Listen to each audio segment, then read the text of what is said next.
Tonight on The Story, frozen for a week and Mother Nature's icy grasp not letting go just yet. It's pretty brutal. Portland has not reached 40 degrees in 7 days. The consequences deadly for some living on the street. Somebody dying because they're freezing to death. That's kind of scary. So why were Multnomah County warming shelters closed Wednesday morning? They just said it was time to go and kicked us out. And not reopened since. You filled our voicemail with disgust. What do they want these people to do? All die? Every single Multnomah County commissioner should be ashamed of themselves. It does not make sense. Open up the shelters. People's lives are at stake out there in the cold. That is a crime, and anybody who defends them not having them open all the time really needs to face the music. The surge of emotion also shared by thousands without power. The failing infrastructure lighting up the sky like the 4th of July. Here's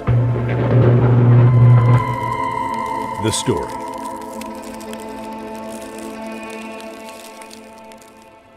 I'm Pat Doris. Welcome to The Story. We have a jam-packed show for you tonight. The governor's declared a state of emergency because of the ice and snow. I'm going to share my opinion on Multnomah County closing those emergency shelters for the homeless much too soon. And we'll have the latest from meteorologist Matt Zafino. But first, let's talk about walking around in our frozen city.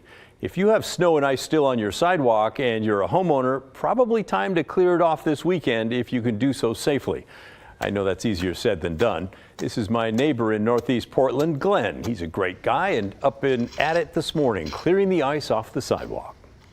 Tried this yesterday, but the rain just was not helping, so I'm getting this cleared today, at least where one person can walk through, maybe not two at a time, but if they're careful, they'll get through here. But here's the deal. If you're a homeowner and someone slips and falls on the sidewalk in front of your home, you can be held responsible. Now, it's not you, but your insurance company actually that will pay, and you may not be 100% at fault. So here to explain the depths of this murky world of liability is Portland lawyer Jason Kafoury. His firm handles lots of these cases. We usually get several big injuries every ice storm in Portland. The rules are pretty simple, and they're passed by the city elected officials. The rules are you as the homeowner are responsible to clear snow and ice off of your public sidewalk. And if you don't clear it off and somebody slips and gets hurt, then your homeowner's insurance will be potentially liable for the injuries that causes. Interestingly, the city also says that if the city has to pay any damages as a result of someone slipping and falling on your sidewalk, the city can come after you as the homeowner to get repaid. So the good news is your homeowner's insurance covers the loss. Bad news is you're responsible if someone gets hurt. Okay, so it's on your insurance company, but they are not going to like that at all. So how soon do you need to get out and clear your sidewalk? Kafoury says it's kind of a judgment call. Nothing in the city ordinance specifically talks about how quickly you have to get out there to clear it. I think that would probably just follow under a general negligence kind of thing. So what would a reasonable person do under similar circumstances would probably be what the jury would be asked to decide. And so, sure, if you've had snow and ice out there for days and you do nothing about it, you're probably going to be responsible. If it's within the first hour or two and it's a blizzard out, I don't think a jury is going to hold you to be responsible. So where along that spectrum your actions come about, today's particular situation, it's probably more dangerous for a lot of people to be out there trying to clear the ice than it is for the person walking.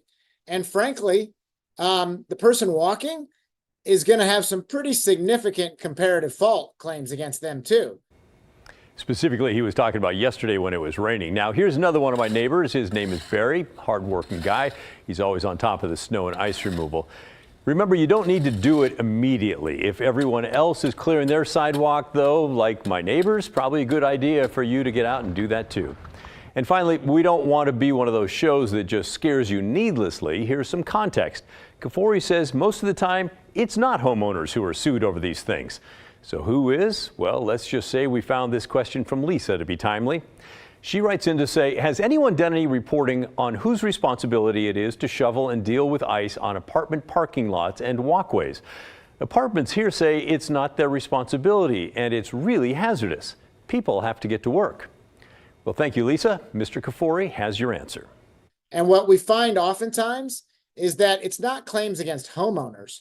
It's big landlords that don't keep the front areas and the walkways safe for their tenants and their guests, and business owners, especially bigger business owners that don't de-ice out in front of their business. The bottom line is this: if you're a homeowner, you're not inviting people into your house. But if you're a business owner or you maintain a place where people have apartments or condos, that really is your responsibility to keep that area safe, because you know people are coming in and out and you're inviting the public to come in and out. And there's an assumption, I think, that people assume you're going to make an effort to make that safe. Yeah, I think that's probably right. I hope your management is watching, Lisa, because there is no question, according to Mr. Kafoury, it's 100% their responsibility. By the way, I have a couple of college-aged boys at home, and I'm certain they cleared off our sidewalk with the neighbors today.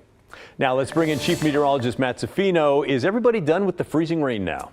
Not everybody, but we are here in the Portland area. We made it up to 40 degrees today, Pat, so that's good. That's very slow progress. I know a lot of side streets, a lot of neighborhood streets still have a lot of snow and ice on them, which will probably refreeze overnight tonight. So I realize that that's still out there and people have to deal with that. But as far as new precipitation coming down and being freezing rain or snow or sleet, we are done with that. But look at Hood River. They only topped out at 30 degrees today. And that's where the problem will be with new precipitation is out in the gorge, because temperatures there are well below freezing. We are mainly above freezing, although Westland's 32. Happy Valley is 29. I got a viewer email question on that one. It's like, why is Happy Valley colder? Well, it's an elevated valley. It's up at about 1,000 feet, but it's still a basin. So the cold air likes to leave basins like that. And the fact that you have a little bit of elevation is making you slightly colder in Happy Valley. That is usually the case. Boring's at 32 as well. But look at the gorge, 23 in Parkdale, 26 in Underwood, 28 in Hood River. So when the precipitation does come in, and there's really no mechanism to scour out this cold air yet. We're not seeing a big switch in our air mass, getting a warm Pacific flow from the south or west. So the Arctic air that's in place, while it's not being reinforced by new Arctic air coming in, it's just sitting there and slowly getting eroded away, kind of like the snow and the ice on your road. A lot like that. It just takes time for it to melt away. So this is where we think we're going to see more freezing rain starting later tomorrow afternoon and overnight tomorrow night, with as much as about 0.2 of an inch in Parkdale, maybe the same in Hood River, out towards Lyle and the Dalles, 1/10 to 2/10 of an inch of additional icing. That's where the problem will be, Pat. That does not look good. All right, and for those of us in the greater metro area, how long until we thaw out? Yeah, it's a slow process for us, as a matter of fact. We're going to see a little bit of refreezing overnight tonight, but we'll reach the 40s again tomorrow. So slow, gradual thawing, a lot like this, a lot like a frozen turkey. So let's do the frozen turkey analogy, shall we? Yeah, let's do it. This is Portland, one big frozen turkey. Okay, that's where we are right now. And a frozen turkey in your refrigerator, and that's about where our temperatures are. Refrigerator temperatures in the mid to upper 30s, so that's a fairly good analogy, actually. It takes about a day for every 4 or 5 pounds of frozen bird, that you have in your refrigerator. So Portland is basically like a 10 or 12 pound turkey. It's going to take us 2 or 3 days to completely thaw out. I mean, he's a meteorologist, folks, and a culinary expert on turkeys and thawing. All right, so it's still science. And then the 40s and 50s next week, right? Yeah, I think we'll see 50 degrees probably Tuesday for the first time. And it's amazing because we're going to go back, Pat, to a much warmer weather pattern, kind of like similar to what we had in December. Not exactly the same, but above average temperatures. We should be in the 50s. The average right now for a high is 48, for a low is 36. And we've barely been making the average low for our high temperature. We've been topping out in the 30s. Today's the first time we hit 40 since last Friday. So yeah, by next week, the snow and the ice will be long gone. Hopefully everybody has their power on soon before that. We'll get there. It's just a slow, painful process right now, kind of like thawing a turkey in your fridge.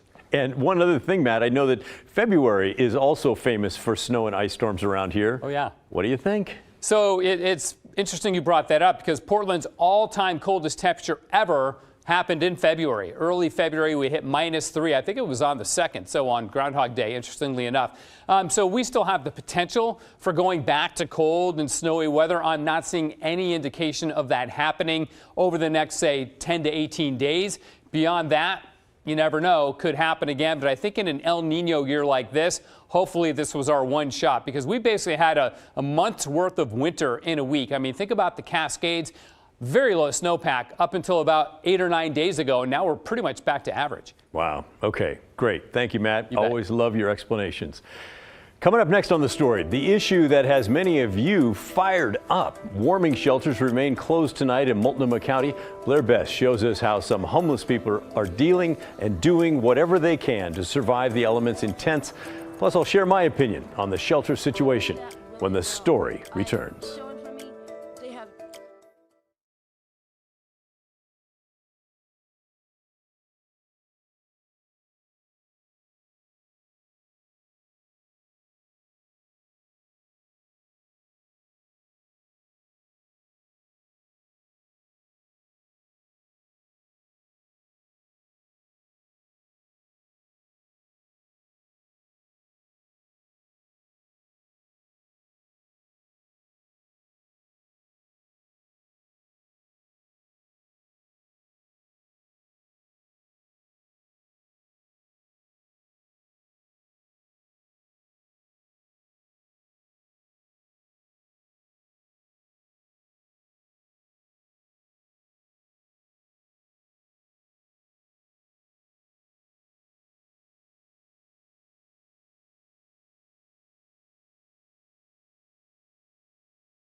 Warming shelters, emergency shelters in Multnomah and Washington counties are closed tonight.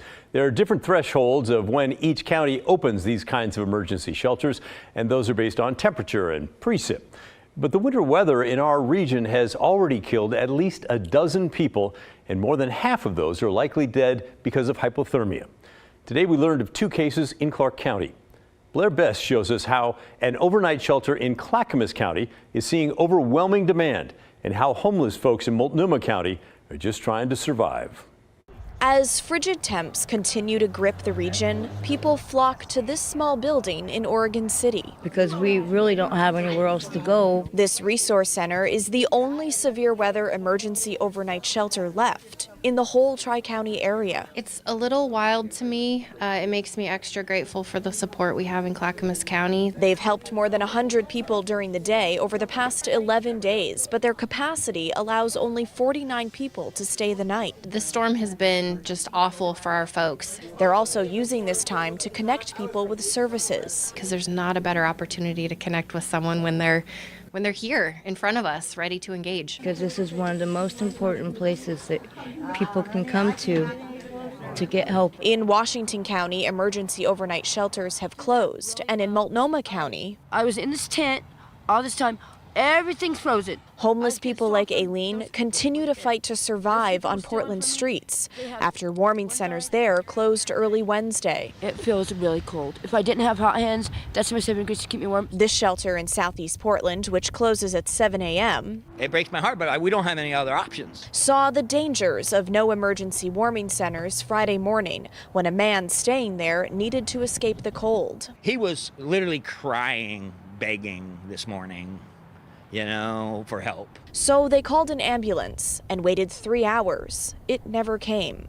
And I said, send somebody. Somebody has to come check on this man, I don't care. Send street response, somebody. When we got there, Portland Street Response was taking him somewhere safe. Now, those at the shelter believe if warming centers were still open, they could have sent him there. That is a crime. And anybody who defends them not having them open all the time, really needs to face the music on this. They should do a lot more. Once you get these people indoors, you need to keep them indoors. That's how you fix it.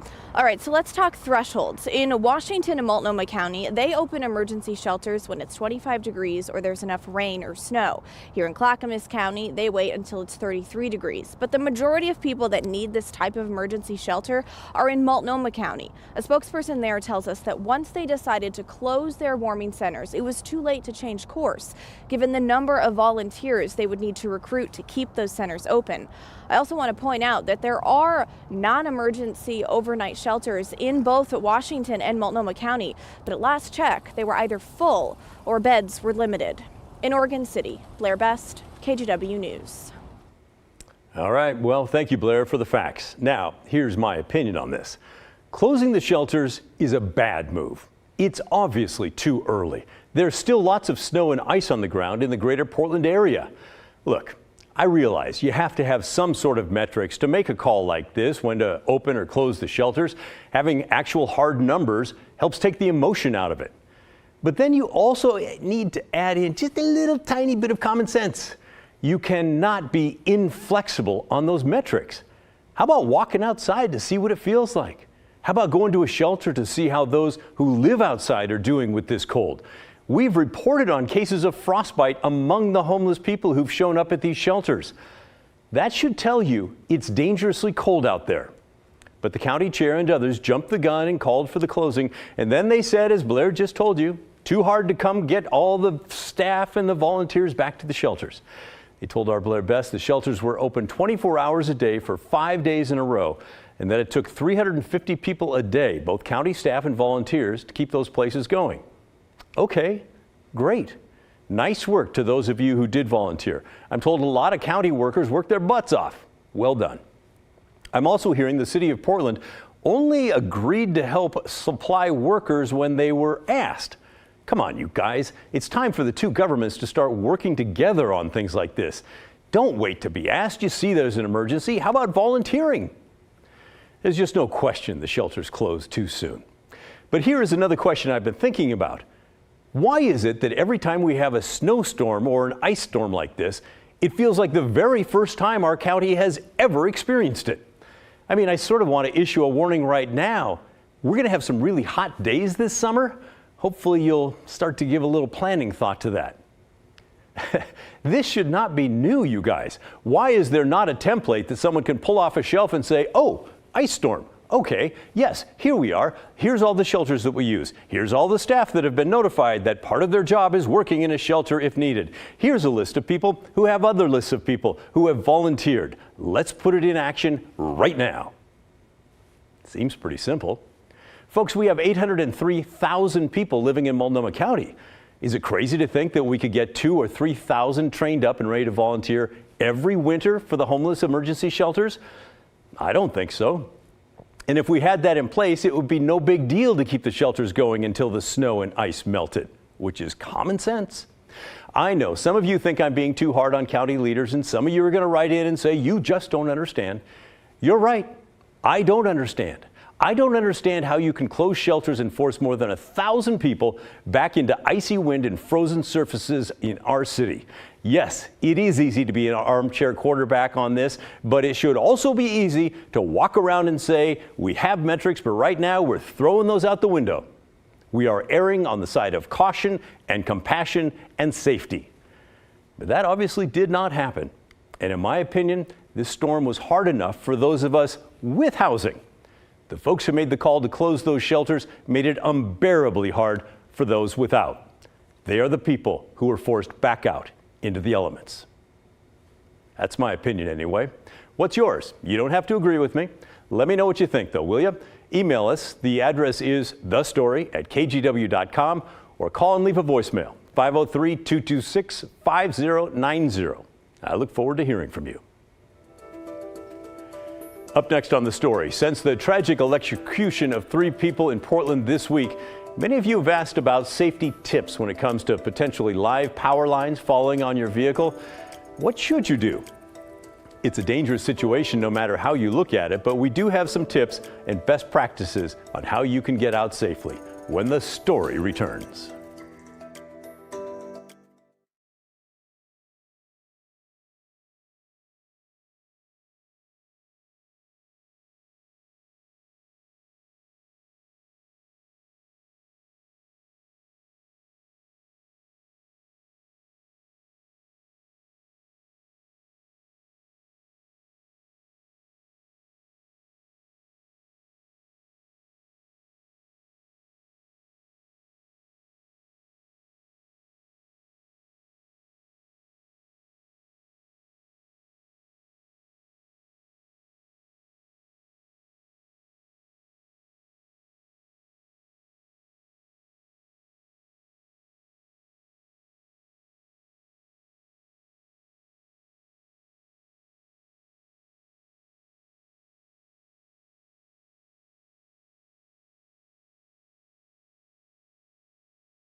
And finally tonight, this seems like a good time for a refresher for all of us about what to do if a power line falls on our car or truck.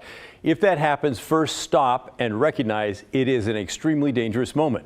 But you're going to be just fine if you're patient and stay there. Just wait for help. Do not get out of the car. Do not touch the ground. The rubber tires are keeping you safe.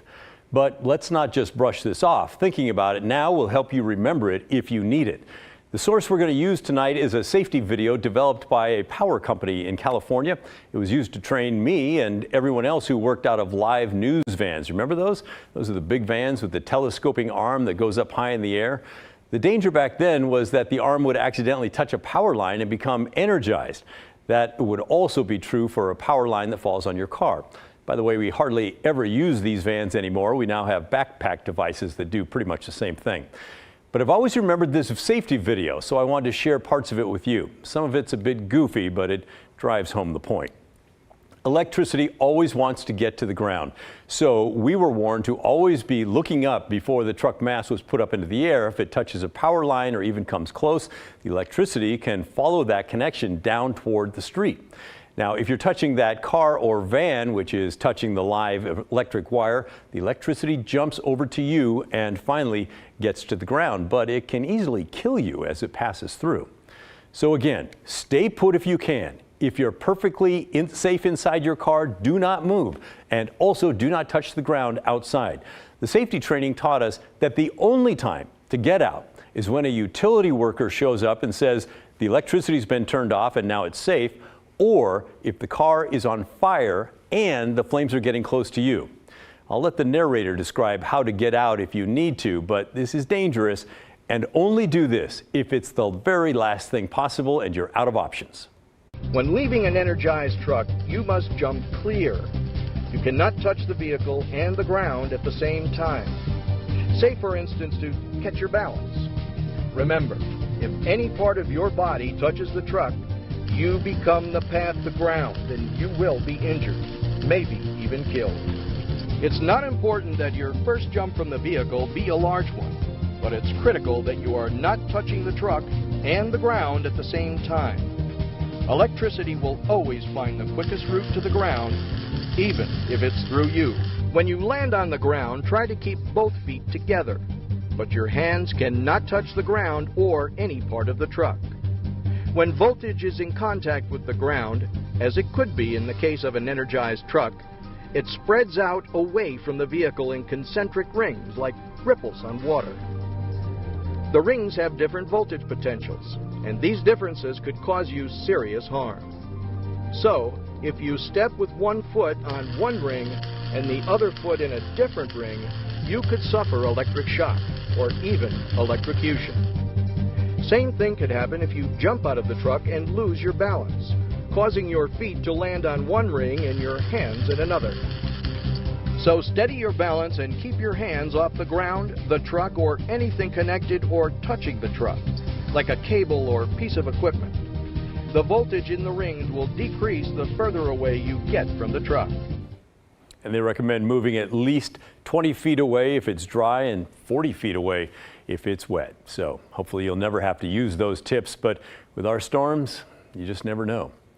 Hey, that's the end of our show. Thanks so much for watching, and remember the story, our collective story, that never ends. Let's hope this big thaw materializes now over the weekend and that everyone can get the lights back on and the heat back on.